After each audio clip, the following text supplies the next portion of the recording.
पत्र की शुरुआत की गई है। किस तरीके के सजेशंस मंगाए जा रहे हैं, किस तरीके की उम्मीदें और क्या इस संकल्प पत्र को आने वाले समय में देखा जाए, किस तरीके से? देखिए, कल 2 रोज पहले केंद्र ने संकल्प पत्र अभियान का आदरणीय जगत प्रकाश नड्डा जी ने उसका शुभारंभ किया था। कल रोहतक में हमने विकसित भारत संकल्प पत्र उसको कल हरियाणा के अंदर लॉन्च किया है और आदरणीय जगत प्रकाश नड्डा जी ने जब इसको लॉन्च किया तो उन्होंने स्पष्ट रूप से कहा कि लगभग देश के अंदर 1 करोड़ से ज़्यादा लोगों के सुझाव लेकर के इस संकल्प पत्र पेटी में कि आदरणीय प्रधानमंत्री जी का जो विजन है, आदरणीय प्रधानमंत्री जी की सोच है कि 2047 में विकसित भारत बने। लोगों के सुझाव आएंगे, उन सुझावों को सम्मिलित करते हुए भारत को किस दिशा में आगे बढ़ना है, उस को लेकर के कल संकल्प पत्र का वो लॉन्च किया गया है और लोगों के बीच में अब जिला स्तर के ऊपर उसको लॉन्च करेंगे और लॉन्च करके लोगों के बीच में उनके सुझाव के लिए अलग अलग स्थानों के ऊपर वो जाएंगे और लोगों के सुझाव लेंगे। समाज के सभी प्रबुद्धजन, सभी हमारे समाज के जो विकसित भारत संकल्प को लेकर के इस देश को आगे देख रहे हैं, ऐसे सब लोगों के सुझाव लेकर के उनको सम्मिलित किया जाएगा। तो सर, आपकी सीट कुरुक्षेत्र है और कुरुक्षेत्र में एक कैंडिडेट का ऐलान हरियाणा में हो चुका है कम से कम, और उसमें 2 दल इन्वॉल्व हैं, यानी कि गठबंधन में इन्वॉल्व हैं, कांग्रेस और आम आदमी पार्टी, और वहां चुनाव प्रचार शुरू भी हो चुका है कुरुक्षेत्र में। देखिए, क्योंकि चुनाव की नज़दीक आ गए हैं, शीघ्र ही आचार संहिता लगने वाली है, जल्दी ही 10-12 दिनों के अंदर कभी भी आचार संहिता लग सकती है, क्योंकि चुनाव अपने समय के ऊपर होंगे। परंतु आदरणीय प्रधानमंत्री नरेंद्र मोदी जी और मनोहर लाल जी के नेतृत्व में जिस प्रकार से दूर दराज बैठे हुए व्यक्ति तक सरकार की योजना पहुंची है और जिस प्रकार से इन 10 वर्षों के अंदर हमने देखा है भारत को नया भारत बनाने का काम किया है, गांव का विकास किया है, शहर का विकास किया है, लोगों तक डायरेक्ट योजना का लाभ पहुंचा है और हमारी डबल इंजन की सरकार ने मिलकर के उस बात को सुनिश्चित किया है। मोदी की गारंटी, मनोहर का संकल्प, इस बात को लेकर के हमारी सरकार हर व्यक्ति तक वो 2 दल मिल रहे हैं, तो पहुंचने उनका जो वोट शेयर मिलेगा वो चुनौती मानते हैं आप? नहीं, देखिए, उसके अंदर मैं चुनौती नहीं मानता हूं, क्योंकि चुनाव है। चुनाव के अंदर क्योंकि जिस प्रकार से कांग्रेस विड्रॉ करके गई है, कांग्रेस ने हथियार घेर लिए हैं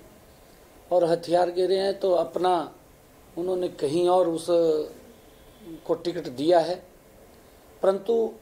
जिसके पास टिकट है उस दल की स्थिति क्या है, उस दल को भी पूरा का पूरा देश आज वो जान चुका है, उसके चेहरे से नकाब उतर चुका है कि जो पार्टी का जन्म उस मंच से हुआ जहां पर देश भ्रष्टाचार की लड़ाई लड़ रहा था, उस मंच से उस पार्टी का जन्म हुआ। और केजरीवाल साहब हर मंच के ऊपर बोलते थे कि मेरी सरकार कट्टर ईमानदार है, मेरी पार्टी कट्टर ईमानदार है। हमारे हरियाणा के अंदर एक कहावत है, उसका मैं जिक्र करता हूँ लोगों के बीच में। कहावत है कि हाथी के दांत खाने के और दिखाने के और। ये सटीक कहावत अगर कहीं फिट बैठती है तो ये केजरीवाल की पार्टी के ऊपर बैठती, और केजरीवाल की पार्टी के अंदर जिस प्रकार का भ्रष्टाचार हुआ है, कांग्रेस से भी 4 कदम आगे बढ़कर के भ्रष्टाचार किया है, कांग्रेस को भी पीछे छोड़ दिया है भ्रष्टाचार के मामले में। उनके मंत्री जेल के अंदर हैं, पंजाब के अंदर मंत्री जेल में हैं, विधायकों की वीडियो वायरल हो रही है, उनके ऊपर भ्रष्टाचार के मामले दर्ज है। एक सवाल सर लेना चाहेंगे, चुनाव समिति की बैठकें कब हरियाणा की होगी, क्योंकि केंद्र की आज बैठकें शुरू हो रही हैं, तो कहीं ना कहीं जो 10 सीटों पर टिकट के जो उम्मीदवारों के नाम पे मंथन होना पहले प्रदेश में हुआ करता था, प्रदेश से फिर केंद्र में जाती थी चुनाव समिति, जो पार्टी को देना था जिस पर चर्चा हो रही है? नहीं, देखिए, जल्दी ही हमारी हरियाणा की चुनाव समिति की बैठक जल्दी ही होगी और हम केंद्र को अवगत करा देंगे, जल्दी करा देंगे। हमारी पूरी तैयारी है, किसी प्रकार की कोई आज की दिक्कत बैठक नहीं। उसका क्या उद्देश्य है? जो आज केंद्र की राष्ट्रीय अध्यक्ष के साथ जो बैठक है, भाजपा के राष्ट्रीय नड्डा जी बैठक ले रहे, इसमें सीएम साहब, आप, वो सब लोग हैं, उसका क्या उद्देश्य? नहीं, देखिए, क्योंकि बैठकें चल रही हैं, 2024 का चुनाव है और उसको लेकर के विभिन्न प्रकार की बैठकों का आयोजन हो रहा है। क्योंकि आने वाले समय के अंदर हमने हरियाणा के अंदर 10 की 10 लोकसभा की सीटें जीतनी है और 10 की 10 लोकसभा की सीटें नरेंद्र मोदी जी के पास जाएं। हरियाणा तीसरी बार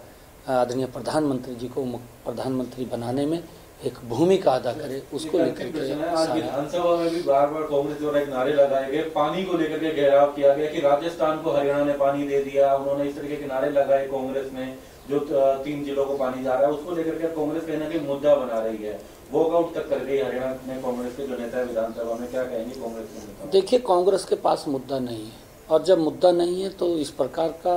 अविश्वास प्रस्ताव कांग्रेस ही लेकर के आई, कोई और लेकर के नहीं आया। जब कांग्रेस अविश्वास प्रस्ताव लेकर के आई, क्योंकि जब उसके पास वो मुद्दा वहीन हो चुकी है कांग्रेस के पास, पानी देने का मैं यही बात कह रहा हूँ, मुद्दा वहीन हो चुकी है तो अविश्वास प्रस्ताव लेकर के आई और फिर जब उसके ऊपर चर्चा होती है, चर्चा से वॉकआउट कर जाते हैं जब इनके पास मुद्दा नहीं। यही कांग्रेस के लोग हैं जो SYL के पानी को लेकर के पंजाब के अंदर जाकर के वो बोलते हैं कि ये पानी SYL का, कांग्रेस के बड़े नेता सुरजेवाला जो हरियाणा से हैं वो बयान देते हैं वहां जाकर के कि पंजाब का SYL का पानी हरियाणा में नहीं जाएगा। हरियाणा में आकर के बोलते हैं, दोहरी राजनीति इन कांग्रेस के लोगों की चलती है और उसको पूरा का पूरा प्रदेश जानता है और जिस प्रकार की बातें कर रहे हैं। परंतु आज अंतिम टेल तक पानी पहुंचाने की व्यवस्था अगर किसी ने की है तो मनोहर लाल जी ने की है। और मैं एक बात और कह रहा हूँ, एक बात और मैं कह रहा हूँ, ऐसा नहीं है। आप 2014, मैं कांग्रेस के नेताओं को बार बार इस बात के लिए बोलता हूं और मैंने कहा भी है कि चाहे कांग्रेस के मुख्यमंत्री रहे भूपेंद्र सिंह हुड्डा, कांग्रेस के अन्य नेता, वो श्वेत पत्र जारी करके बताएं, क्योंकि किरण चौधरी भी उस सरकार के अंदर मंत्री रही है, वो भी मंत्री थी, और वो श्वेत पत्र जारी करके ये बताए कि किसानों के हित में क्या क्या कदम उठाए हैं। हम 20 काम आदरणीय नरेंद्र मोदी जी और मनोहर लाल जी के नेतृत्व में जो काम हुए हैं उसको बता सकते हैं। परंतु मैं एक बात और कहना चाहता हूं कि इन 10 वर्षों के अंदर, मनोहर लाल जी के 10 वर्षों के अंदर जो व्यवस्था प्रधानमंत्री कृषि सिंचाई योजना के माध्यम से बनी है, उसके माध्यम से जो मेरा किसान है उस किसान का क्षेत्रफल की पैदावार बढ़ी है कि ज़्यादा क्षेत्रफल के अंदर चाहे ड्रिप इरिगेशन है, चाहे स्प्रिंकल वाटर है, उसके माध्यम से किसान के खेत के अंदर पानी पहुंचा है, उसकी ज़्यादा क्षेत्र के अंदर पैदावार हुई है और किसान को उसका लाभ मिला है। किसान के खेत के अंदर पानी पहुंचाना ये आदरणीय मुख्यमंत्री जी का उद्देश्य है और उसको लेकर के अंतिम टेल तक पानी पहुंचाने की व्यवस्था की है। कोई अगर इस प्रकार की ये लोग बात करते हैं, ये बात लोगों को गुमराह करने की, इनके पास मुद्दा नहीं है। और हमसे जुड़े रहने के लिए हमारे YouTube चैनल को सब्सक्राइब करें और नई वीडियो की नोटिफिकेशन के लिए बेल आइकॉन को दबाएं। अगर आप ये वीडियो Facebook पर देख रहे हैं तो लाइक जरूर करें और ज्यादा से ज्यादा शेयर करें। धन्यवाद।